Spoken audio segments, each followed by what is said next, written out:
وكفى وسلام على عباده الذين اصطفى أعوذ بالله من الشيطان الرجيم بسم الله الرحمن الرحيم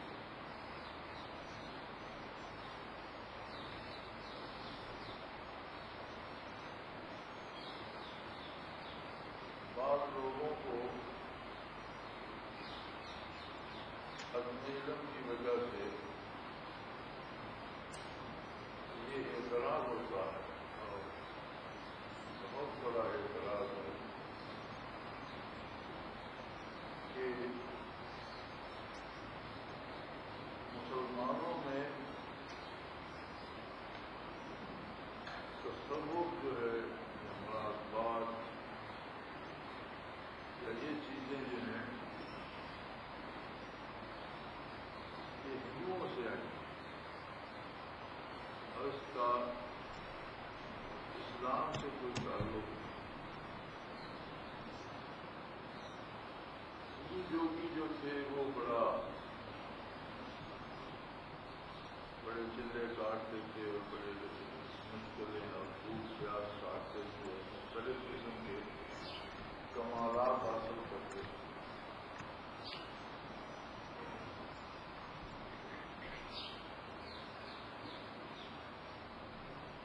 لیکن وہ یہ بھول جاتے ہیں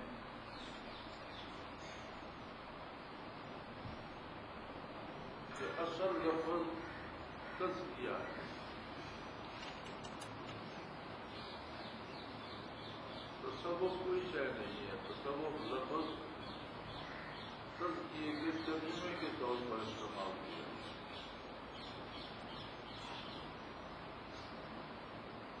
قرآن حکیم کا جب ترجمہ عجمی زبانوں میں ہوا تو قرآن میں جو عربی لفظ تزکیہ استعمال کیا تھا اس کا ترجمہ تصوف کیا. تزکیہ کا مطلب عربی میں پاک صاف کرنا ہے اور تصوف فارسی کا لفظ ہے اور اس کا مطلب بھی صفائی کرنا ہے, پاکیزگی ہے. اب کیونکہ ہم اہل عجم ہیں ہم میں تصوف معروف ہو گیا اور اصل لفظ تزکیہ پس پردہ چلا گیا. انسان میں دو طرح کی قوتیں ہیں. ایک مادی وجود کی اپنی قوت ہے. اللہ نے انسان کو دماغ دیا ہے اور دماغ میں عجیب و غریب طرح طرح کی قوتیں ہیں.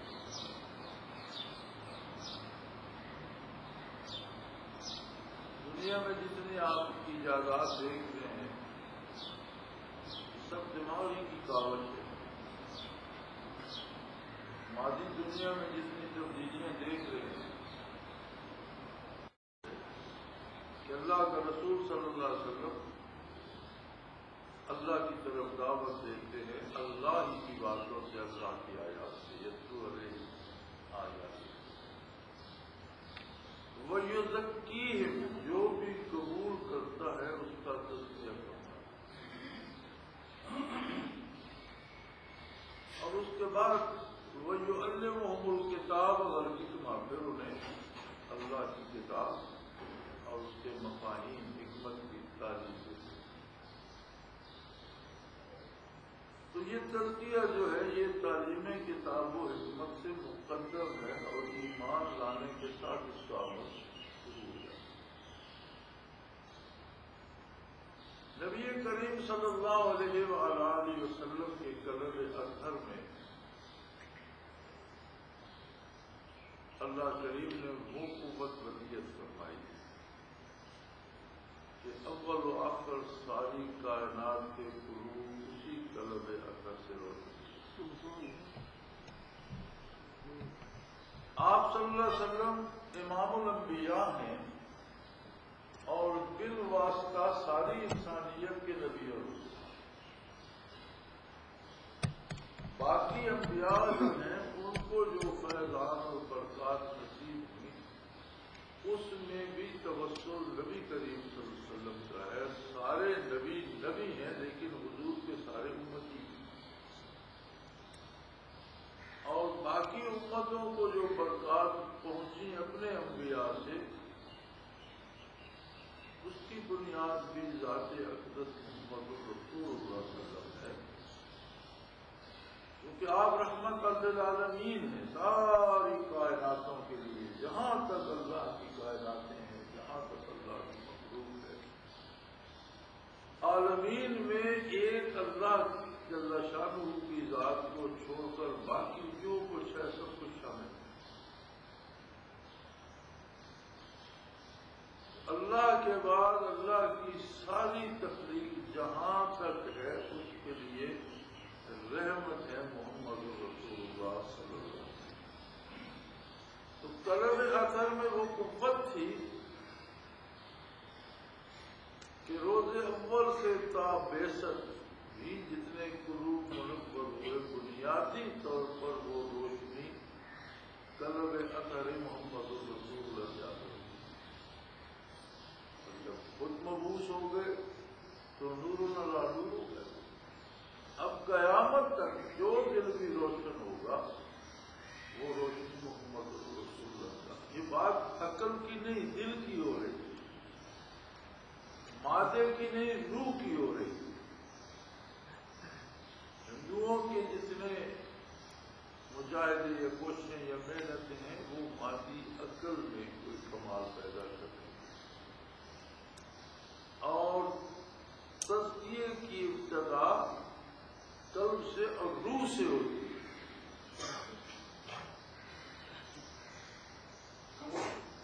صوفیاء نے یہ طریقہ ضرور اختیار کیا کہ غذا کم کر دی جائے،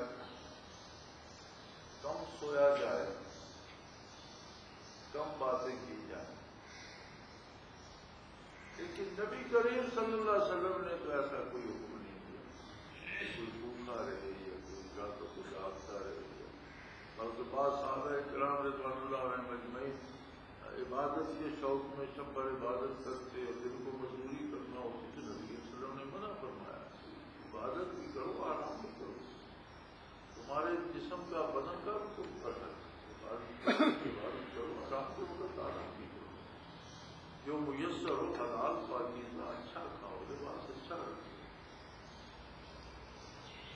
آج کی اچھی صحابہ کرام نے کاروبار بھی کیے، تجارتیں بھی کی، جنگیں بھی لڑی، جہاد بھی کیے، حکومتیں بھی کی، سیاست بھی کی۔ کون سا زندگی کا عمل ہے جس میں نبی کریم صلی اللہ علیہ وسلم کے نقوش کف قوم میسر؟ نبی کریم صلی اللہ علیہ وسلم نے محنت و مزدوری سے لے کر آپ نے اجرت پر بتیاں چلائیں صلی اللہ علیہ وسلم۔ آپ نے تجارتی قافلوں کی سربراہی فرمائی۔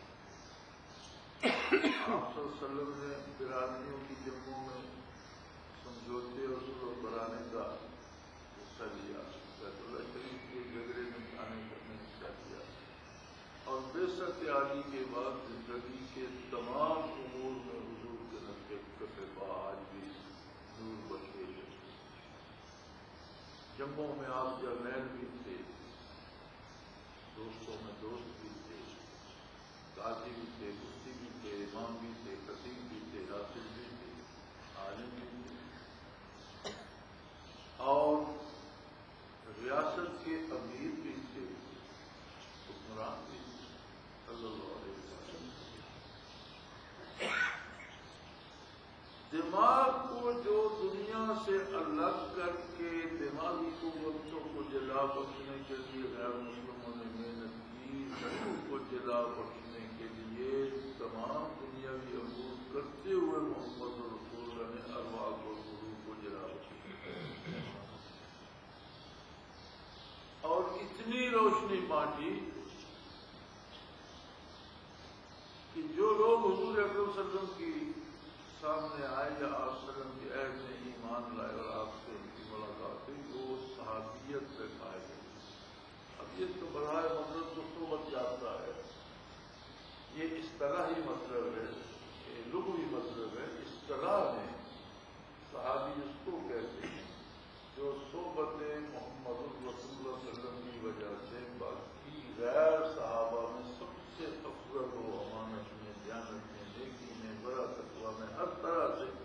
اللہ کے نزدیک اس کی عظمت موجود ہے۔ اب یہ صحابی بنانے کے لیے جتنا مجاہدہ حضور اکرم صلی اللہ علیہ وسلم نے کرایا، ایک نے کہا وہ طلب ازہر جو ازل سے روشنیاں بانٹتا آ رہا ہے اور جس نے ابد تک بانٹنی ہے، جب سے دنیا بنی ہے سارا نور تقسیم کر رہا ہے، جب تک دنیا باقی ہے اسے نور تقسیم کرنا ہے۔ اب اس کے سامنے جو آ گیا تو اسے تو وہی ایک لمحہ اس کے لیے تو وہ کافی ہے۔ صحابیوں اب یہ شرف صحابیت جو ہے یہ تزکیے کی وجہ سے ہے یا آپ کے سچے تصوف کی وجہ سے؟ اگر تزکیے کا ترجمہ کریں تو تصوف بنتا ہے۔ تو یہاں تک تو سب کو مسلم ہے کہ یہ تزکیہ ہو گیا، لیکن اسی تزکیے کا نام تصوف رکھ دو پھر کہتے ہیں یہ ہو جا رہا ہے، کیسی عجیب بات۔ پھر اس کا ایک اثر ہوتا ہے، غیر مذاہب کے لوگ یا کوئی مسلمان بھی اگر عقلی دماغی قوتوں کو جلا بسنا چاہے، اس طرح کی شجاعتیاں اور مجاہدے اور شیطانی وظائف شروع کر دیتے ہیں تو بھیا کلمات اس میں کچھ شیطان بھی مدد کرتا ہے، تو ایسے لوگوں کا کردار تباہ ہوتا جاتا ہے،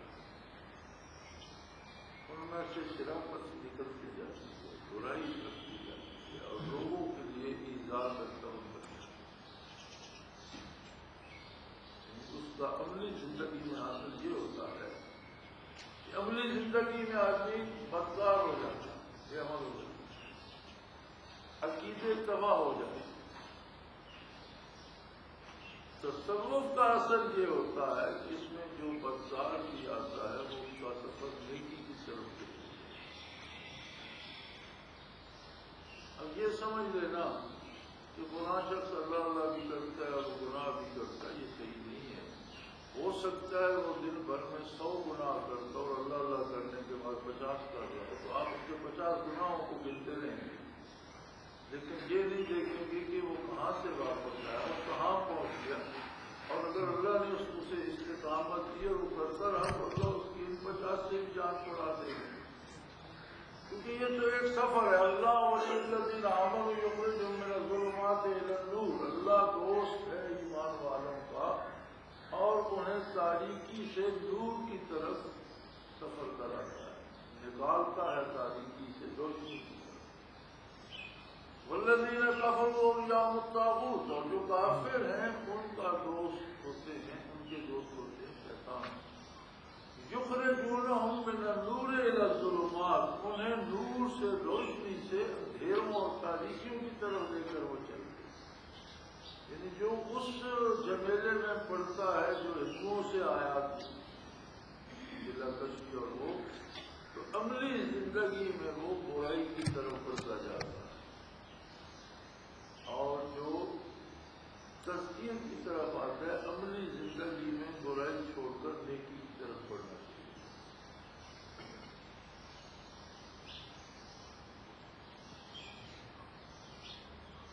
ہمارے ہاں ایک بڑا عجیب رویہ ہے جو دنیا کی زندگی میں تو ہم ایسا نہیں کرتے۔ مثلاً ایک بہت بڑا پڑھا لکھا آدمی ہے، PhD ہے، ڈاکٹر ہے، لیکن اگر اس نے ڈرائیونگ سیکھی نہیں ہے تو گاڑی چلانے کی کوشش نہیں کرتا اور اسے کوئی بات نہیں ہوتا، وہ کہتے میں نے بھی ڈرائیونگ نہیں سیکھی، مجھے ڈرائیور چاہیے، اس میں اسے کوئی شرم محسوس نہیں ہوتا۔ دنیا کی زندگی میں جسے جو کام نہیں آتا وہ نہیں کرتا۔ دین کی جب بات آتی ہے تو جس نے دین کا کوئی ایک شعبہ بھی پڑھ لیا وہ سمجھے کہ جو اب وہی دین ہے جو میں کہتا ہوں۔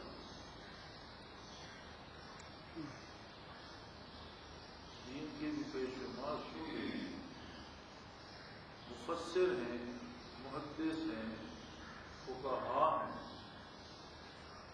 اسی طرح ایک شعبہ کو کیا کرتے تفصیل کرتے، جس نے سارا دین پڑھ لیا، لیکن تزکیے کا نہ مطالعہ کیا، پھر یہ مطالعہ سے نہیں آتا، یہ کیفیت ہے اور یہ حاصل کرنا پڑتی ہے، وارد کرنا پڑتی ہے دل کو، اس نے یہ کیا ہی نہیں۔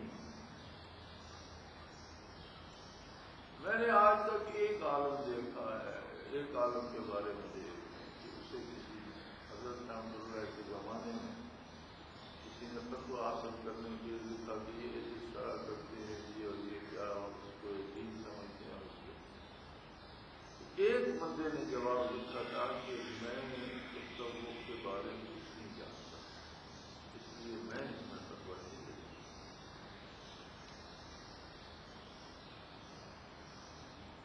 ورنہ جسے دیکھو وہ اپنے ایک رائے رکھتا ہے فتویٰ کی، اور بالخصوص ہمارے وہ دانشور جو مغرب سے اسلامیات میں پی ایچ ڈی کر کے آتے ہیں، وہ بہت زیادہ پڑھتے ہیں۔ کچھ مقامی حضرات بھی ہیں، اب ان کا مسئلہ یہ ہے کہ یہ ہمیں تو نہیں آتا، ہم تو اس کو نہیں جانتے۔ جو چیز آپ کو نہیں آتی اس کا دنیا میں وجود نہیں، یا جو آپ نہیں جانتے وہ دنیا میں ہے۔ کتنی چیزیں جو ہم نہیں جانتے وہ دنیا میں ہیں۔ ہمارا جاننا تو شرط نہیں ہے، اگر ہم نہیں جانتے تو یہ کمی ہم میں ہے۔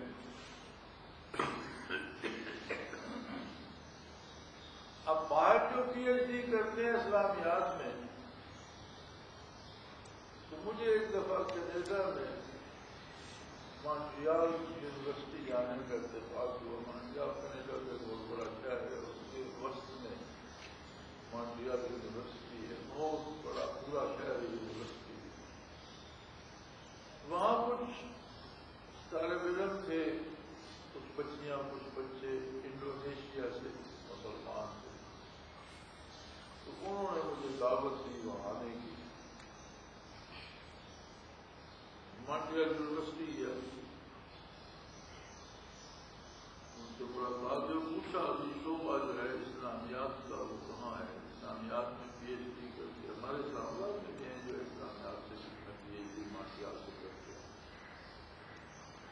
تو پتہ چلا جی کہ شعبہ جو یونیورسٹی کا اسلامیات کا ہے وہ چرچ کے ایک حصے میں سے گرجا گھر یونیورسٹی، تو گرجا گھر بھی ایک پوری آبادی کا درمیان میں گرجا صاحب ہے، کے بہت بڑی عمارتیں، وہ جو اپنے مذاہب مختلف مذاہب میں یہودیت میں عیسائیت میں پی ایچ ڈی کرتے ہیں، ان کے شعبے، ان میں کچھ کمرے اسلام کے لیے بھی تھے، جو اسلام میں پی ایچ ڈی کرتے ہیں ان لوگوں کے لیے۔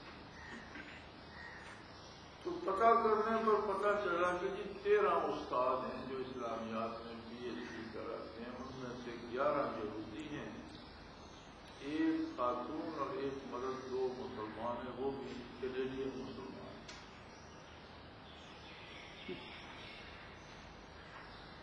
اب یہ جو پی ایچ ڈی کرائیں گے اور جو سمجھائیں گے، جس دن میں وہاں گیا تو زیر بحث مسئلہ یہ تھا ان کے کہ جب جرابیں پہنی ہوئی ہوتی ہیں تو پھر پاؤں دھونے کی کیا ضرورت ہے؟ یہ فضول سا کام لوگوں پر آپ نے یاد رکھا ہے کہ اب تو وہ اس میں پاؤں پہ جرابیں پہنی تو پھر وہ جرابیں اتارے اور اسی میں پاؤں دھوئے، اور یہ خام مولویوں نے یہ اوپر چڑھا دیا۔ تو میں سوچ رہا تھا کہ یہ تو طے شدہ ایک مسئلہ ہے اسلام میں۔ اب جرابوں کی ایک خاص موٹائی رکھی گئی ہے کہ جس میں سے باہر کا اثر اندر پاؤں تک نہ جائے، تو اس میں مسا کر دیتے ہیں، تو اس کو خاص کر دھونے کی ضرورت نہیں ہوتی۔ لیکن اگر اتنی پتلی ہو کہ باہر سے جو گردا ڈسٹ ہوتا ہے یا باہر سے کوئی کچرا گرتا ہے تو فوراً اندر گزر جائے، تو اس میں تو تحفظ کوئی نہیں، تو اس میں جو خاص کر پاؤں دھونا چاہیے۔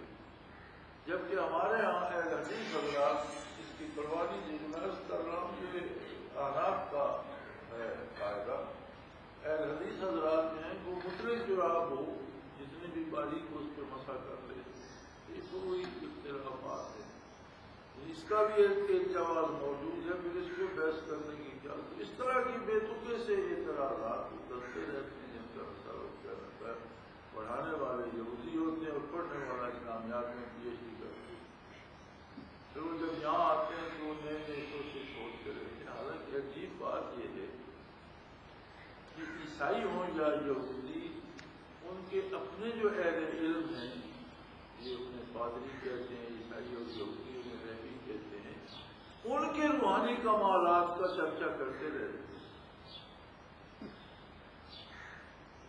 بندہ تو بندہ رہ گیا، عیسائی فلمیں بنائیں گے تو اس میں صلیب کا کہیں نہ کہیں کردار ہوگا کہ صلیب کی وجہ سے فلاں سے احتیاط ہو گیا، صلیب کی وجہ سے فلاں کا یہ کام ہو گیا، اور پادری کے پاس کیا اور اس نے کیا تو اس کا یہ کام ہو گیا۔ بلکہ وہاں ایک دفعہ مجھے بھی یہاں سے سان فرانسسکو جانے کا اتفاق ہوا تو ہوائی جہاز کا 3 گھنٹے کا راستہ ہے، تو ہوائی جہاز میں بھی انہوں نے ایک فلم دکھائی، ایک عیسائی ہے اور وہ عیسیٰ علیہ السلام کا صلیب پہ وہ بت بنا ہوا ہے اور وہ بندے جمع کرتا ہے، جس کو وہ دونوں ہاتھ اس طرح لگاتا ہے وہ ٹھیک ہو جاتا ہے، اور پھر وہ خود کے پہنچ ڈھونڈتا ہے اور وہ فلاں بیماری ہے۔ پوری فلم 3 گھنٹے کی انہوں نے دیکھی، اس میں کمالات سے قائل ہیں۔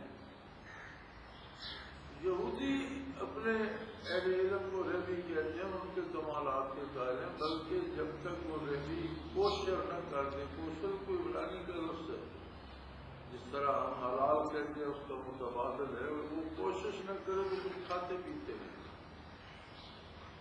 اور ہمارے بعض مغرب میں رہنے والے مسلمان بھی یہودیوں کا ذبیحہ کھاتے ہیں، یہ کوشر ہوتا ہے۔ ایک بات یہ بھی سمجھی کہ وہ کوشش کرتے تھے، جانور ہے تو کاٹ کر گوشت رکھ دیتے ہیں، سبزی دال آٹا گھی ہر کھانے والی چیز کو وہ کوشش کرتے ہیں، وہ چیزیں رکھ دیتے ہیں۔ وہ رہبی آتا ہے، اس کے ہاتھ میں ایک پتلی سی چھڑی ہوتی ہے، وہ کچھ بڑبڑاتا جاتا ہے، منہ میں اس چھڑی سے ان چیزوں کو چھوتا جاتا ہے، وہ کوشر ہوتا ہے، حلال ولال کو نہیں بنتا۔ لیکن اس کے رہبی کے کمالات کے وقائع ہیں۔ جب مسلمانوں میں صوفیاء کا، اہل اللہ کا، اولیاء اللہ کا تذکرہ کرتے یہ سارا فرق ہے۔ اپنے اپنے مذہب میں اپنے پیشواؤں کے کمالات کے سارے قائل ہیں۔ اسلام کی جب بات آتی ہے تو ہمارے یہاں یہ فیشن ہو گیا ہے کہ جو بات مغرب کرے وہ بڑی مستند ہوتی ہے، حالانکہ سب سے بڑا جھوٹ وہ ہوتا ہے جو مغرب والے بولتے ہیں، وہ ٹیکنیکلی بولتے ہیں۔ ہم تو جھوٹ بولتے ہیں تو پکڑے جاتے ہیں، ہمارے چہرے پہ تعصب جھوٹ کا بڑا، اور وہ ٹیکنیکلی پورے اعضاء و جوارے کو بھی اس طرح کی ایکٹنگ کر کے آنکھوں ہاتھ ناک پاؤں کو بھی قابو رکھ کے جھوٹ بولتے ہیں کہ بندہ کرتی ہے۔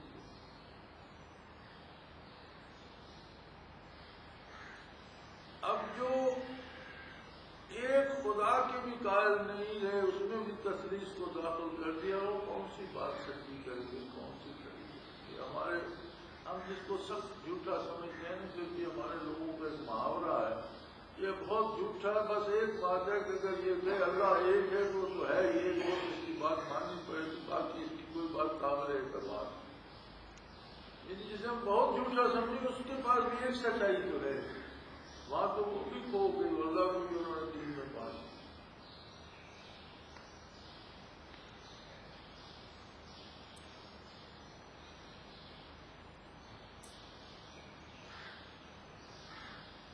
یہ ایک رواج ہو گیا ہے کہ دین پر عمل کی بجائے اعتراض تلاش کیے اور دین سے فرار کی راہ تلاش کی،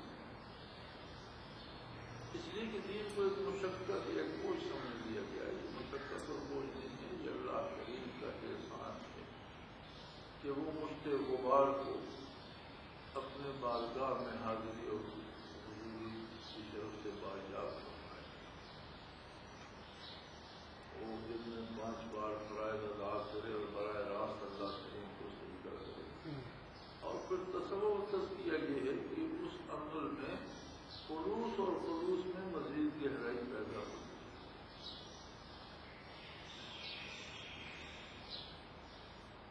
اس کے لیے جو تھوڑا بہت وقت ہمیں سال میں یہ ملتا ہے، اس میں ہر ساتھی کو کوئی ایک دن مل جاتے کہ 2 جب کے لیے تو کوشش یہ کرنی چاہیے کہ اس اجتماع میں جتنا وقت لگتا ہے اس میں دنیاوی امور کی طرف فارغ ہو کر آئے ہیں، فارغ ہو کر جا کر اپنے کام کریں.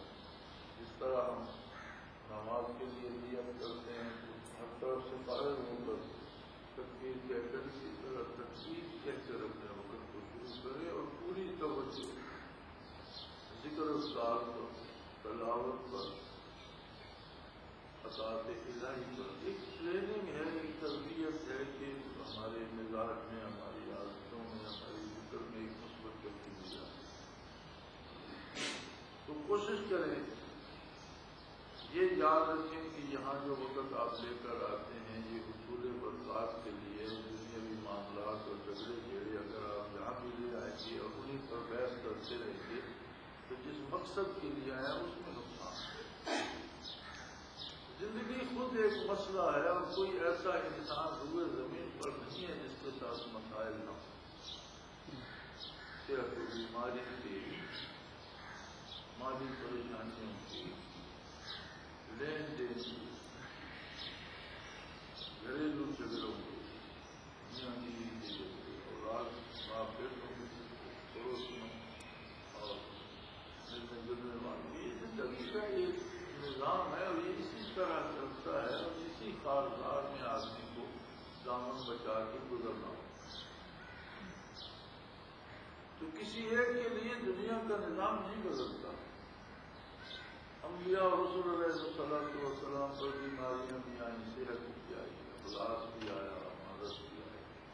انبیاء علیہ السلام نے حکومتیں بھی کی اور انبیاء کو بے بسی اور ظلم سے قتل بھی کیا. ہر طرح کے حالات و واقعات ایک اللہ نے بنایا ہوا نظام ہے اور اس میں ہمیں وقت بسر کرنا ہے. اور سب کا علاج یہ ہے کہ اللہ کریم سے وابستگی رہے، دل اللہ سے وابستہ ہو تو اس کاروبار میں بھی راستے، محفوظ راستے بنتے چلے. اور اللہ کا آسرا بھی ٹوٹ جائے تو زندگی سوائے کاروبار کے بھی کچھ نہیں ہے. تو جو وقت یہاں لگی اللہ توفیق دے اس میں کچھ ایسی ہم تربیت حاصل کر لیں کہ یہاں سے باہر جا کر بھی زندگی اس جگہ سے چل سکے. زیادہ اوقات یاد الہی میں بسر، زیادہ اوقات درست شریف میں بسر، زیادہ اوقات اپنے اللہ کی حاضری میں بسر، رزق حلال کمایا جائے، جھوٹ سے اجتناب کیا جائے. بنی نوع انسان اور مخلوق اور معاشرے اور اہل اسلام کی بہتری